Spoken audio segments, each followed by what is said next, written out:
전 세계적으로 그 NFT 거래량이 13조 원 정도에 다른다고 합니다. NFT가 대체 뭔가요? 분명 NFT가 뭔지도 모르고 이 자리에 들어오신 분들이 계실 것 같거든요. 그 개념에 대해서 한번 설명해 주시겠습니까, 교수님?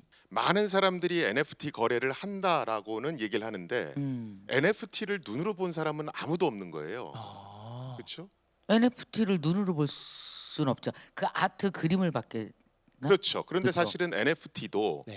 블록체인 상에 보관이 돼 있기 때문에 네. 눈으로 확인할 수가 있습니다. 네. 그런데 그걸 눈으로 확인해 본 적이 없으니까 상상 속에 NFT는 이런 걸 거야, 저런 걸 거야 이렇게 생각을 하는 거죠. 네. 그러면서 이제 거품이 끼기 시작하는 거거든요. 네. 실제로 이제 제 강의 시간에 그 NFT를 실제로 보여드리지만 그 NFT를 이렇게 살펴보면 네. 우리 그 집 팔 때, 건물 팔 때 등기 권리증 있지 네. 않습니까? 네. 네. 그 등기 권리증하고 똑같이 생겼습니다. 오. 그래서 그 NFT 안을 들여다보면 실제 우리가 어떤 그래픽 아트, 그러니까 이미지를 산다, 네. 디지털 파일을 사면 네. 그 디지털 파일이 있는 곳에 인터넷 주소가 이렇게 써 있고요. 네. 그 다음에 요 디지털 파일을 누가 만들었고 누구한테 언제 팔았다, 요 정보가 그대로 기록돼 있다라고 보시면 됩니다. 네. 우리 등기 권리증에 물건지 주소랑 네. 소유주 이름이 있는 거랑 똑같습니다. 제가 예를 들어 1,000원을 갖고 있어요. 네. 그런데 사회자분께서도 1,000원을 갖고 계시면 네. 1,000원과 1,000원은 맞교환할 수 있죠. 네. 이걸 이제 교환 가능하다, 네. 대체 가능하다 이렇게 얘기합니다. 네. 그런데 우리가 이제 같은 아파트에 사는데 네. 저는 610호에 살고 네. 611호에 살고 계세요. 네. 그럼 두 개의 등기 권리증을 교환할 수 있나요? 아니요. 교환 못하죠. 네. 못하죠. 그래서 대체 불가능 이렇게 얘기하는 겁니다. 그러면 궁금한 게 대체 불가 토큰이라고 많이 하시면 그러면 만약 반대로 대체 가능 토큰도 있는 건가요? 그럼? 비트코인, 이더리움 아. 이런 암호화폐가 대체 가능 토큰이죠. 자, 그러면 NFT는 네. 그러니까 이 물건의 주인은 나다라는 걸 알려주는 이름표고 그게 대체 불가능하다라는 건 그가 하나만 존재하는 건가요? 뭐 여러 개가 존재할 수도 있습니다. 왜냐하면 네. 우리가 예를 들어 똑같은 야구 카드가 있어도 1년 번호가 1번, 2번, 3번, 4번 이렇게 붙어 있을 수 있잖아요. 그렇죠. 번호가 다른 그렇죠. 거죠. 예를 들어 우리가 샤넬백 같은 걸 사도 모양은 똑같은데 1년 번호가 다르지 않습니까? 그렇죠. 그런 식으로 해서 좀 차별화를 만들 수는 있습니다. 그렇군요. 근데 뭐 이런 거 막 위조하고 이러는 문제도 있어요? NFT를 위조하는 문제. 네. 네. 그러니까 블록체인이라는 것 자체가 네. 네. 일단 블록체인에 저장된 정보는 삭제하거나 위변조하기가 굉장히 어렵습니다. 근데 이 NFT라고 하는 등기 권리증, 네. 네. 이 전자 등기 권리증이 블록체인에 저장돼 있기 때문에 네. 삭제한다거나 아니면 그걸 위변조한다는 게 굉장히 어렵다라고 보시면 됩니다. 우리 이거 못 들었죠? 우리는 세븐테크에서 다 배웠습니다. 세븐테크에서 네. 그러면 이게 NFT가 그 나온 게 블록체인 기반한 기술의 네. 그 뭐야 기술 이것도 하나의 기술 화폐 생태계 뭐라고 불러야 그렇죠. 될까요? 정확히. 그러니까 NFT도 일종의 블록체인의 응용 분야 중에 하나라고 보시면 되고요. 오케이. 예. 응용분야. 그래서 원래 NFT가 처음 나온 거는 네. 그러니까 NFT란 이름을 안 썼지. 네. NFT 비슷한 개념이 나온 건 2011년입니다. 그렇게 굉장히 오래전에? 오래됐죠. 오. 근데 이제 그 전에는 별로 이렇게 관심이 없다가 네. 이제 이더리움이라고 하는 네. 암호화폐에서 네. 이제 NFT 관련한 표준도 만들고 네. 그 다음에 이제 뭐 그런 것들을 게임에도 접목시키고 네. 특히나 이제 2021년 들어서 네. 무슨 비플이라는 작가가 네. 천문학적인 액수로 그림을 팔았잖아요. 네. 그렇죠. 이제 그런 게 이슈가 되면서 요새 이제 NFT 열풍이 불고 있는 것 같습니다. 그러면은 그 디지털 세상에서 모든 것이 복제가 되고 공유가 되잖아요. 그러면은 이렇게 복제되고 이렇게 공유가 된다는 게 나쁜 거는 아닌가요? 뭐 복제되고 이렇게 나간다는 것 자체가. 디지털 정보를 쉽게 복사해서 전파할 수 있다. 네. 그것은 어떻게 보면 좋은 거라 볼 수도 있죠. 복제되는 게요. 예를 들어서 오히려? 네. 옛날에 네. 책 같은 거 있으면 네. 그거 일일이 손으로 다 써서 필사본을 만들어서 네. 전파했잖아요. 네. 근데 지금은 뭐 쉽게 복사해서 사람들한테 주고 이럴 수 있으니까.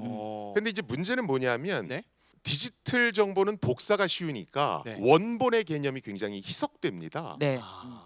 네. 여러 개가 복사됐을 때 그럼 최초의 원본은 뭐야? 어. 이런 게 이제 희석이 될 수가 있는데 네. NFT를 이용하면 아하. 이건 원본입니다. 이건 두 번째 나온 겁니다. 이건 세 번째 나온 겁니다. 이런 식으로 표시를 할 수가 있죠. 그러니까 이것이 그 컨텐츠 크리에이터라든지 저작권을 갖고 있는 저작권자의 권리를 과거에는 그런 게 별로 없었잖아요. 그냥 막 복사하고 막 이랬는데 네. 이게 정확히 되는 거죠. 디지털 세상에서 내 소유와 내 저작권이. 그러니까 그것이 가치화가 가능한 거고요. 그렇지 않으면 가치화가 제대로 될 수가 없죠. 그 가치화가 제대로 되기 시작하니까 어? 시장이 형성될 수 있는 거죠. 기술이 없으면 네. 저는 요 송설아 교수님께 여쭙고 싶은데 어? 이건 기술이 없으면 시장이 형성이 안 됐을 것 같아요. 그죠? 네. 어떻게 보면은 그 디지털 파일이라는 것은 여전히 복제가 가능하고 공유가 가능하지만 네. 이제는 그 NFT 기술을 통해서 그 원본을 인증을 할 수 있기 때문에 네. 그 원본을 인증한다는 것이 너무 많은 변화를 일으키고 있는 것 같아요. 그리고 특히 여기서 하나 또 이제 말씀드릴 것은 이제 네. NFT가 거래가 될 때 저작권하고 소유권은 분리가 돼서 됩니다. 그래서 저작권은 그 창작자가 계속 가지고 있는 그런 개념이고 소유권만 이전이 되는데 네. 어떻게 보면 예를 들어서 아까 이제 복사본이 떠돌아다니는 게 나쁜 거냐 좋은 거냐는 그런 말씀을 해주셨었는데 네. 네. 복사본이 떠돌아다님으로 인해서 또 좋은 점도 있을 것 같아요. 아, 좋은 점이요? 네, 예를 들어서 네? 이제 그게 좋다는 것은 네. NFT로 원본이 인증이 될 수 있기 때문에 네. 가능한 사실인데요. 그 네. 다이나믹이 가능해졌는데 예를 들어서 원본에 대한 그 소유권이 네. 이전이 된 상태에서 그 디지털 원본에 대한 그 뭐 복사본들이 막 떠돌아다니면은 사람들이 더 그 원본을 궁금해하겠죠. 더 아. 가지고 싶고 한 번 더 보고 싶고 네. 그렇기 때문에 그 문화적인 인식과 어. 그 상관성이 좀 더 높아져서 어떻게 보면 그 원본의 가치가 높아지고 네. 그 원본을 그 원본에 대한 소유권을 가지고 있는 사람이 좀 더 그 비싼 가격으로 그 소유권을 또 넘긴다든지 그 3차 구매자에게 그리고 또 어떻게 보면 그 창작자는 저작권을 가지고 있기 때문에 그 소유권이 거래가 될 때마다 로열티를 받게 되는데 그 거래가 더 높은 금액으로 이루어질 때마다 더 높은 금액의 그 로열티를 받게 되는 그런 선순환이 생긴다는 점에서 어떻게 보면 복사본이 공유가 될수록 원본이 인증이 되는 한 또 좋은 그런 선순환이 생길 수도 있다고 말씀드릴 수 있을 것 같습니다. 그러면 그거에 대한 네. 이렇게 예시 같은 게 있을까요? 네, 뭐 예시라고 네. 했을 때 뭐 우리가 가장 잘 아는 게 이제 모나리자 그림이 있지 않습니까? 아, 네. 네, 그래서 뭐 파리에 가면 그 루브르 네. 박물관에 모나리자가 있는데 물론 이거는 이제 NFT 예는 아니고 네. 여러분의 이해를 좀 돕기 위해서 이제 제가 설명을 드리자면은 네. 모나리자의 원본은 루브르 박물관에 걸려 있어요. 네. 그런데 우리가 모나리자의 그 복사본들은 너무나도 쉽게 볼 수 있죠. 뭐 인터넷에 떠돌아다니는 게 모나리자 그런 네. 이미지고 막 네. 카페가도 있고. 그렇죠. 뭐 오프라인 네. 상에서도 너무 많죠. 뭐 그냥 옷에 프린트가 돼 있기도 하고 맞아요. 뭐 여기저기 걸려 있지 않습니까? 그런데 그렇다고 해서 그 원본의 아. 가치가 떨어지는 거 아니죠. 어떻게 보면 더 많은 세상의 지구촌의 사람들이 그런 것들을 보면서 나는 정말 원본을 보고 싶어. 파리에 가서 원본을 보고 또 가능하다면 소유하고 싶어. 물론 모나리자는 소유가 불가능하지만 네. 그런 원리가 이 디지털 자산 NFT에도 적용이 되는 것 같아요. 그래서 그런 복사본들이 떠돌아다니는 게 네. 어떻게 보면은 사람들로 하여금 원본을 더 원하게 하고 NFT의 가치를 높이게 하는 역할을 하게 된다고 볼 수 있을 것 같습니다. 제가 강의 자료 만들어서 인터넷에 파워포인트 파일이나 PDF 파일을 올려놓으면 네. 조금 지나면 다 비슷한 것들이 막 돌아다니는 그래, 거예요. 그래, 맞아요.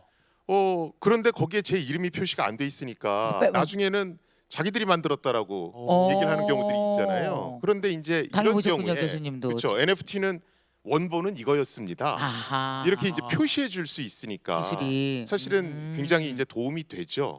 그러네. 소유권을 인증할 수 있기 때문에 네. 그 디지털 자산에 값을 부여하게 되었다는 것이 또 그렇지. 굉장히 큰 하나 같아요. 큰 혁명이야 그건 네, 진짜. 디지털 네. 자산이 원본이 인증이 안 되고 누가 가지고 있는지가 증명이 안 되면은 음. 어떻게 보면은 그 가치 자체는 금전적인 가치 자체는 제로가 될 수가 있거든요. 그렇죠. 근데 소유권이 인증이 되다 보니까 2차 시장에서 굉장히 좀 자유롭게 거래가 될 수 있는 부분이 있어서 네. 그거에 대한 하나가 있고요. 또 그렇기 때문에 또 창작자들은 그 소유권을 굉장히 다양한 방법으로 이전시킬 수가 있어요. 그래서 이제 원본을 어떻게 보면은 굉장히 다양한 방법으로 트레이드를 할 수 있다는 건데요. 네. 그 어떻게 보면 오프라인 상에서는 그 원본이 하나밖에 존재를 안 하지 않습니까? 네. 그렇죠. 그런데 온라인 상에서는 그 원본이라는 개념 자체가 음. 굉장히 다량으로 존재할 수가 있어요. 어떻게요?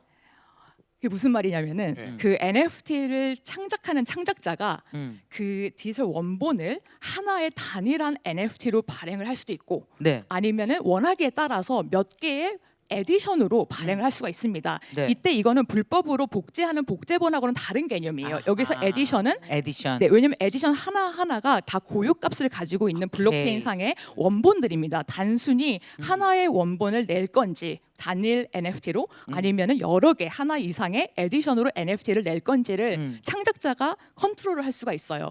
당연히 아무래도 단일 NFT보다는 여러 개 에디션으로 나온 NFT가 좀 가격이 싸질 수밖에 없겠죠. 그쵸. 그래서 신진 아티스트들이나 이제 창작자분들이 처음에 조금 더 채택하는 방법이기도 한데 그러면서 다양한 방법으로 유통이 될 수가 있고 원본이란 개념도 네. 이제는 단 하나가 있는 게 원본이 아니라 원본이 여러 개가 있을 수 있다. 그런 게 또 이제 네, 온라인상에서의 특징인 것 같습니다. NFT가 있는 한 이미지 파일 이거를 일단 디지털 자산이라고 생각을 해봅시다. 이게 뭐 메타버스에 존재하는 가방 아이템이 될 수도 있겠고 네. 아니면 그 이미지 파일이 될 수 있겠어요.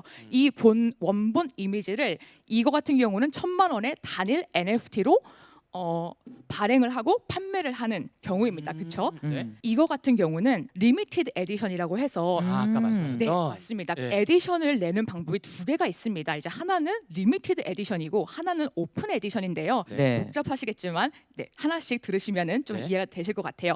이거 같은 경우는 리미티드 에디션의 사진이에요. 그래서 네. 내가 하나의 원본을 가지고 있는데 디지털 파일을 그것을 여기 같은 경우는 이제 9개로 나눴죠. 그래서 9개의 에디션으로 미리 창작자가 정하는 거예요. 그 숫자를 네. 나는 이번에 9개 에디션으로 내겠다. 그래서 각각 얼마 그 고정가를 매겨서 이제 내놨죠. 여기서는 사실 1,000만 원이고 9개가 전부 다 1,000만 원이라고 여기 써 있는데 아무래도 제가 아까 말씀드린 것처럼 이렇게 9개 정도의 에디션을 낼 때는 좀 가격을 낮춰서 내리는 네, 경우가 다반사입니다. 네, 여기서 보시면 이건 오픈 에디션이에요. 근데 여기의 숫자는 임의적인 겁니다. 뭐 여기 있는 숫자가 절대적이라는 게 아니라 네. 이제 창작자 입장에서 봤을 때 정해진 시간 안에 시장에 수요가 있는 만큼만 에디션을 뽑아내는 거예요. 이거 같은 경우에는 네. 30개 에디션을 낸 이유가 창작자가 미리 정해놓은 게 아니라 30명이 구매를 하겠다는 의사를 밝혔기 때문에 30개를 내놓는 거예요. 네, 이 같은 경우에도 아무래도 가격이 조금 낮아지는 경우가 많이 있겠죠. 그리고 이제 마지막에 이미지를 봐주시면 자, 네. 마지막 이미지. 네. 네. 이것과 같은 경우는 네. 커뮤니티가 그러니까 한 명이 아닌 다수의 사람들이 하나의 NFT를 소유하는 개념을 설명한 건데요. n분의 1로. 네, n분의 1로. 네, 그래서 이거 같은 경우는 방법이 되게 여러 개가 있습니다. 그래서 네. 뭐 어떤 조직에서 약간 네. 개 같은 의미가 개 같은 그런 네. 개 조직 있죠. 그런 네. 개입니다. 무슨 여의 개? 여의 개. 개. 덕 개. 말고요. 덕 덕 말고 말고요. 개. 예. 엄마들 개 네, 하듯이 개 모임, 네, 개 그 모임. 개 모임 모임 개. 하듯이 네. 그런 모임들이 있는데 뭐 탈중앙 그 조직이라고 하는 다오라는 것도 있고 여러 조직이 세상에 존재하고 있습니다. 네. 그 조직에서 이제 멤버들이 공동으로 출자를 해서 원하는 되게 고가의 NFT가 있을 경우에 출자를 한 다음에 그 돈으로 같이 구매를 하는 그런 케이스가 있어서 저기 누가 올려놨네. 공동구매네요, 그거. 네. 네, 맞습니다. 네, 공구예요? 개보다는 조금 더 고급스러운 단어를 써주셨네요. 네, 공동 구매입니다. 그런 방법이 있을 수 있겠고요. 아니면 네. 요즘에 또 핫한 그 플랫폼 중에 하나가 파티 비드라고 해서 네. 굉장히 고가의 NFT를 올려놓고 네. 거기에 원하는 사람들이 그냥 가서 자기가 원하는 만큼의 출자를 하는 거예요. 제가 가서 10만 원만 낼 수도 있고 물론 이제 이더리움이나 이더나 비트코인으로 내겠지만 네. 암호화폐로 출자를 하면은 나중에 돈이 어느 정도 모였을 때 네. 그 NFT를 사게 됐을 경우에는 내가 냈던 금액만큼의 지분을 갖게 되는 겁니다.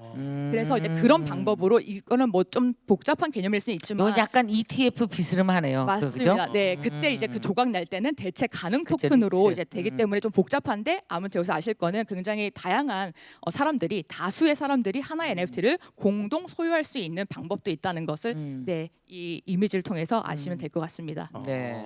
아까 이제 블록체인에 정보가 저장이 되면 삭제나 위변조가 어렵습니다. 제가 이렇게 말씀드렸잖아요. 네. 그럼 뭘 생각하시면 되냐면 지금 코로나19 예방 접종 다 하셨죠? 네. 예. 우리나라 질병관리청에서 쿠브라고 하는 앱을 네. 쿠브. 네. 보급할 겁니다. 네, 네. 그 쿠브라는 앱을 클릭해서 보시면 예방 접종 했는지 안 했는지가 네. 스마트폰에 나타나죠. 네. 그렇죠? 그런데 이걸 단순하게 스마트폰에서 보여주면 포토샵으로 위조할 수가 있습니다. 나 예방 그렇죠. 접종 안 했는데 했다고 네. 고치는 거죠. 네. 그래서 이 예방 접종했다라는 내용이 원래는 블록체인에 저장돼 있는 겁니다. 그 블록체인의 아하. 정보를 가져다가 스마트폰에 뿌려주는 거예요. 오케이. 왜 그러냐면 블록체인이 위변조를 못하게 막아주는 성질을 갖고 있어서 그렇습니다.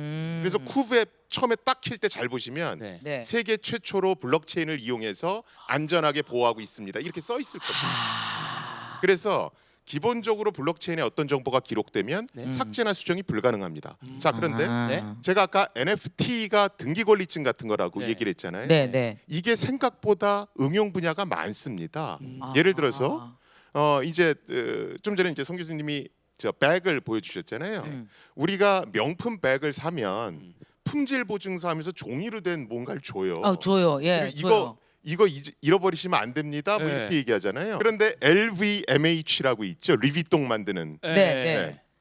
그 회사에서 네.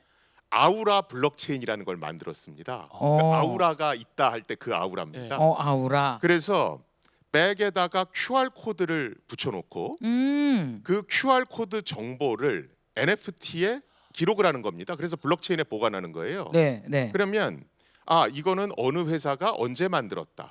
가죽은 뭘 썼다. 네. 그리고 어느 공장에 만들어서 이 백화점에 있다. 이게 NFT 등기 권리증 형태로 블록체인에 딱 박혀 있는 겁니다. 실물과 NFT가 결합하네요. 그렇죠. 그러면 이걸 분실할 위험이 없죠. 그렇죠. 그런데 여기서 더 좋은 게 뭐냐면 우리 등기 권리증에는 물건을 그러니까 건물을 팔아 넘기면 네. 네. 누구한테 팔았다 이 기록들이 쭉 남죠.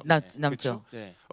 지금 이 아우라 블록체인에는 예. 내가 이 물건을 팔았을 때 누구한테 팔았는지 이것들이 쭉 덧붙여서 기록이 되게끔 해놨습니다. 자, 그러니까 어떤 일이 벌어지냐면 중고 시장에서 짝퉁이 없어지는 겁니다. 속일 수가 있으니까. 없네. 그렇죠. 거기다가 어떤 기능도 갖냐면 연예인분들이 네. 자기가 쓰던 물품 자선 행사 때 기증하는 거 있잖아요. 그렇죠. 그럼 그 기록을 본인이 원하면 남기는 겁니다. 아하. 그럼 내가 나 이거 어떤 연예인이 쓰던 거다. 너 이 QR 코드 스마트폰으로 오, 그러네. 찍으면 블록체인에 다 있으니까 확인해 봐. 오. 이런 게 되는 거죠. 그러면서 원본 백보다 더 비싼 중고 백이 나올 수도 있는 겁니다. 그러네. 이게 바로 컨텐츠 시장이에요. 그렇죠. 이게 컨텐츠 시장. 그러니까 블록체인이 네? 개인의 컨텐츠를 가지고 그 사람이 그 개인의 컨텐츠를 보증해 주는 시스템으로 너무 중요하다니까요. 지금까지는 막 그런 거 속이고 퉁치고 그리고 개인이 누가 들은 거라고 할지라도 네. 가격을 매길 수가 그렇죠. 없었잖아요. 네. 저는 블록체인 기술 중에 제가 블록체인 세븐테크 할 때 교수님 엄청 흥분했잖아요. 그게 개인의 컨텐츠를 상승시키는데 개인의 권리, 네. 내가 가치를 상승시키는 데 있어 나는 블록체인 기술만큼 개인을 뒷받침해주고 밀어주는 기술이 없다는 생각이 드는 거예요. 나 이게 너무 마음에 드는 거죠.